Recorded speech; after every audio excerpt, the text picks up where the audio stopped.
Tengamos claridad sobre los temas laborales.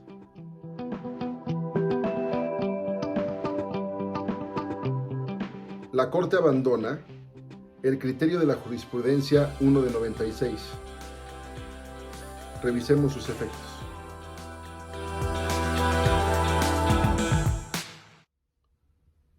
El cambio de la jurisprudencia 1 de 96, que estaba resolviendo ya la Corte y que falta por publicar, pero que ya es una realidad, va a tener consecuencias muy graves para los trabajadores de los organismos descentralizados.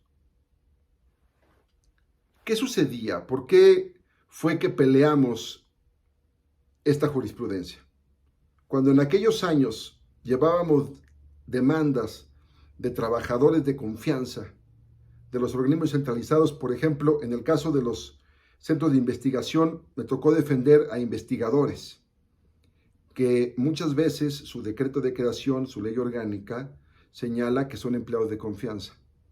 Entonces, cuando eran despedidos de manera injustificada, no había defensa en el apartado B, porque los empleados de confianza en el apartado B no tienen estabilidad en el empleo.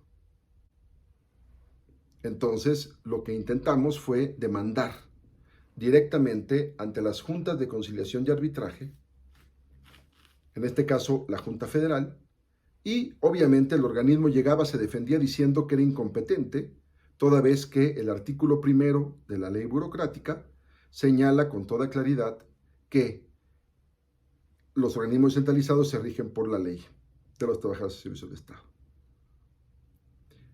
Entonces lo que se intentó fue decir, no, momento, estos organismos descentralizados, por la naturaleza jurídica que tienen, no forman parte del Estado.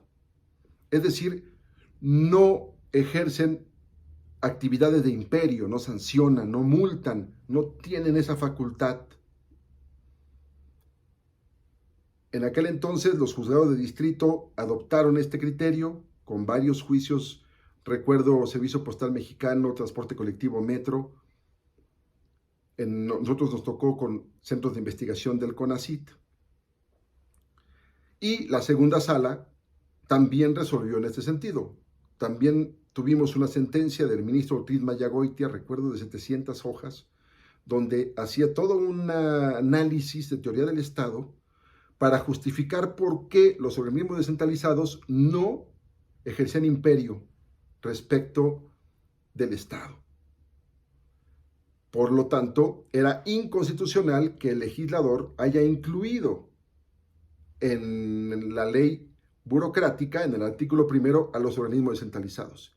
Y también era inconstitucional que el legislador, en los decretos de creación o en la ley orgánica de los organismos descentralizados, hubiera puesto que el régimen laboral se regía por el apartado B del artículo 123 constitucional. Entonces, ¿qué sucedió? Que hoy lo que viene a resolver la Corte es darle totalmente la vuelta al análisis que ya se tenía.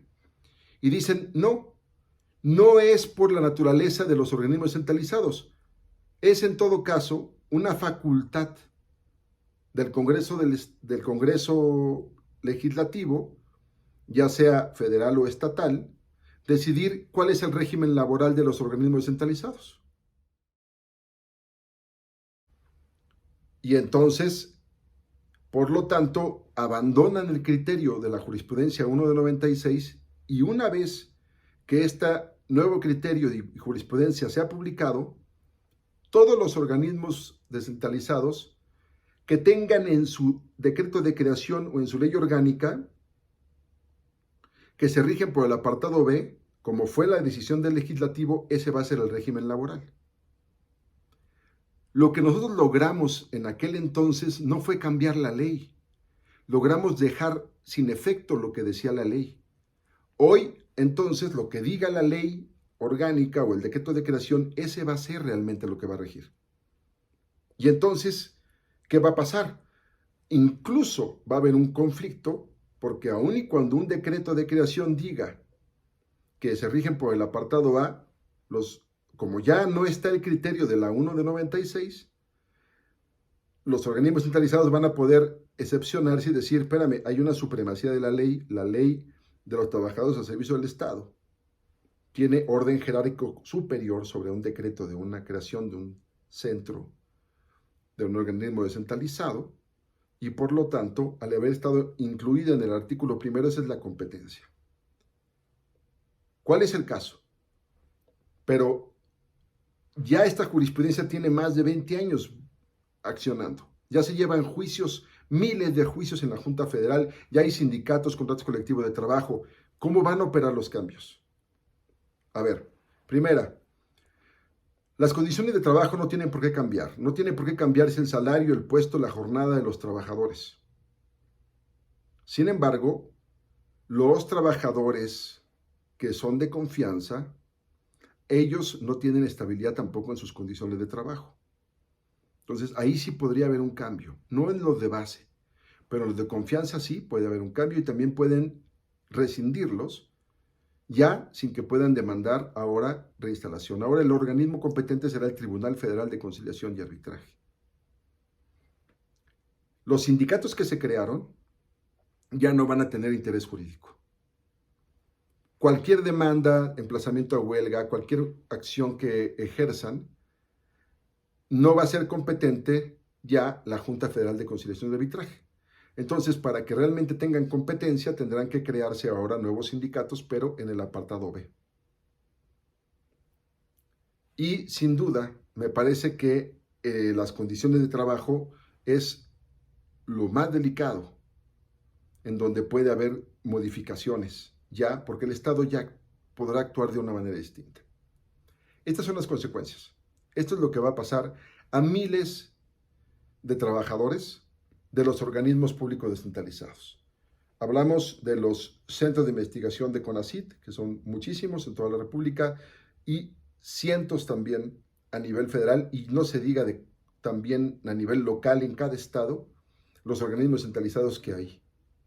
Todos van a pasar al apartado B del artículo 123 constitucional, en cuanto a la competencia para conocer de los asuntos laborales. Esa es la realidad. Y es la que se tiene que discutir y para la cual se tiene que estar preparado.